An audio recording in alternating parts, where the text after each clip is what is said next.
Hello, and welcome back to the channel. Today we're going to be going through how I created my Autumn's Magic DreamSnap submission. And this is a decor challenge that says the change of seasons form is nothing less than magical. Bid farewell to summer and create an enchanting autumn scene. Capture the magic of the season with bright colors, harvest vibes, and some of the valley's unique enchanting elements. So I love fall, but my favorite thing about fall and about the holidays is Halloween. So last week I went a little outside of the box as well, doing a dance party that was a Monster Mash at Monster U dance party.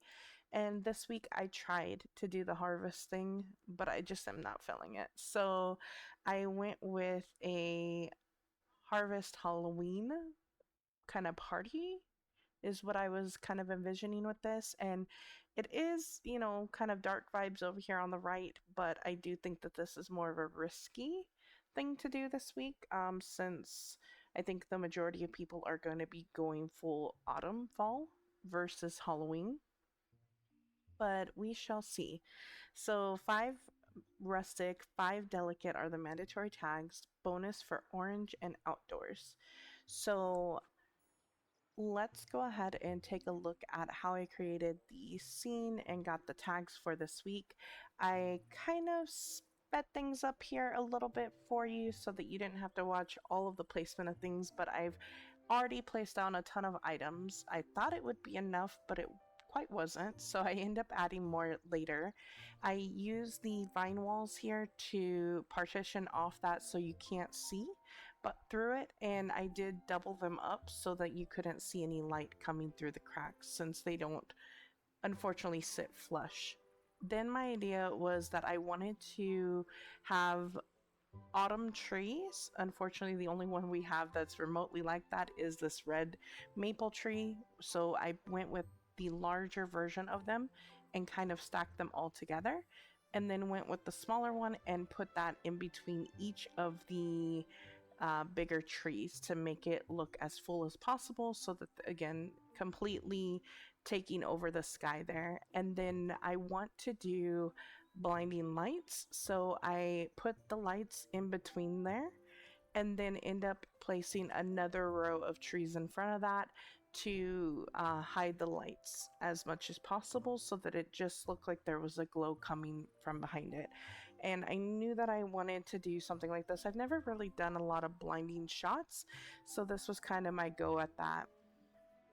I really didn't know at this point what I was going to do. I was kind of trying to do a fall vibe one, and you do see me go through Belle's house and Fairy Godmother's house to try to incorporate that into the snap, but I just wasn't feeling it. Plus, after I'd done all this work, Belle's house kind of blended into all of it and it really wasn't going to work. So I end up pulling in the Haunted Mansion because it's so large and is off-white kind of structure. It really helped break up a lot of the red and yellow that was going on in this background because I didn't want to redo everything. I did like the way that it looked, and I knew that I wanted to incorporate Jack's Dreamlight festival thing here. I don't remember what the exact name was, but I wanted that to be in the foreground. So I'm just here trying to make Belle's cottage work. I'm putting all of the other elements kind of in there to see what my actual tags would look like. It was still a little low for my liking, so I do end up junk piling some more. But again, it's just blended in. I wasn't really feeling it, and I just could not get into the fall vibes. It's pretty much October. I'm full Halloween over here, pretty much 24/7. So I went ahead and scrapped this idea and brought in the Haunted Mansion instead and started to build out from there. And I think that that was my best decision, just to kind of break up all that red and yellow. So I went ahead and put the fall pennants with the pumpkins and the corn on the right and the left hand side. Put our new Mickey jack-o'-lantern that we got in the premium shop over on the right hand side. And on the left hand side, I'm going to put down a table and have kind of a jack-o'-lantern carving station essentially. And eventually I do pull in like bobbing for apples on the right hand side as well, but because this decoration in the front is more heavy on the right hand side with the cart, I didn't want to put too much over there because you're not going to be able to see most of it. So the majority of my decoration is on the left hand side. I do end up pulling in Jack and his seat on the left hand side, and he's kind of the command central for the pumpkin carving contest essentially. And then it's a very small touch. Eventually I do pull in Mulan's kind of water basin that we got and put that on the right hand side, and put a couple of a couple of apples down beside it, so it looks like it's a bobbing for apples station as well. And just wanted to go full fall Halloween vibes. So here I am grabbing Jack's chair and bringing that over. We're gonna start to build out that pumpkin carving station. At first I put down the little pumpkin chairs, but you can't really see them, so I end up swapping those out later for the Corona chairs to pull in the red as well. And I leave space for actual uncarved pumpkins, so I'll grab those here shortly from my pumpkin patch and put those over here as well. I incorporate some different little pumpkins, the wheat, and all of that on the left and the right. It's not super visible, but it is adding a little something. One thing that I did end up doing though is pulling in some of the Sunlit Plateau like greenery.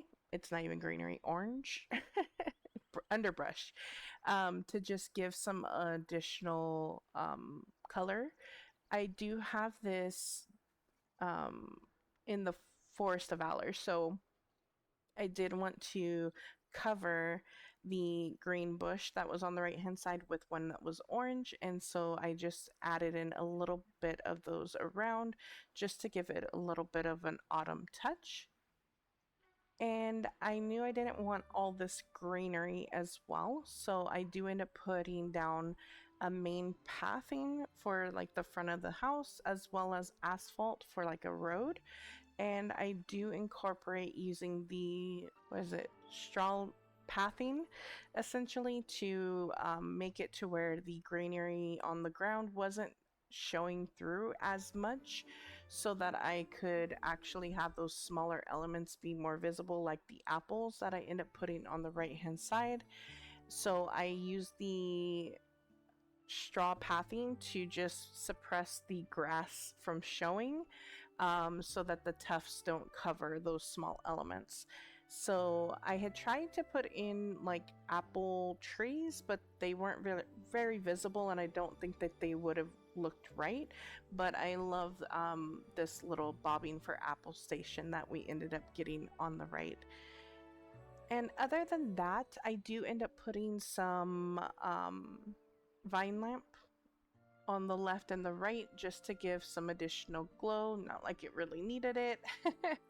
And at the tail end here, I do end up pulling the all the decorations in the middle forward a little bit so that it's closer to the quote-unquote road where I will be standing. So I do end up switching out my outfit as well to the Peter Pan outfit to give it more of a trick-or-treating vibe, and I do end up using the spooky looking raccoon, and we bring in Jack along with Mickey and Minnie and Goofy into this picture, and I absolutely love the way that it ended up turning out. Again, it is a little bit of a risk, but I'm hoping that people aren't just looking for the autumn vibes this week, and that Halloween is acceptable as well. So this is pretty much wrapping it up. Again, I am using that straw pathing to just suppress the grass from showing up too much, and this is pretty much the end photo. I do, like I said, end up pulling everything a little bit forward so that I can just have everything closer to the camera and my character. And I think that that was definitely what needed to be done. Additionally, the mailbox was showing through, so I ended up moving things around to put the 3 stacked pumpkins in front of it to cover that up because I don't like seeing mailboxes in my DreamSnaps personally. And this is the end photo. We end up getting Mickey with Jack, Goofy walking over there, and Minnie smelling the flowers. And we have 122 out of 5, 124 out of 5, 61, and 99 for our tags. And let's go ahead and take a look at this a little bit closer as well. So we have this, and I think that for a night shot this looks absolutely colorful, so I don't have to worry about it be looking too dull. And then when we enlarge it, I do know that like in the foreground people like to have things up here, but I feel like I'm on the sidewalk or, you know, in the road, so I don't think that there should be anything there. And I think that it's pretty packed otherwise, that I don't feel like that should impact anything. And I tried different things like florals or things like that, but I didn't want to take away from the scene that I had created. So hopefully that works out. But this is my dream snap for the week, and I hope you enjoyed seeing this process video. I can't wait to see what everybody came up with, and I will see you next time. Bye!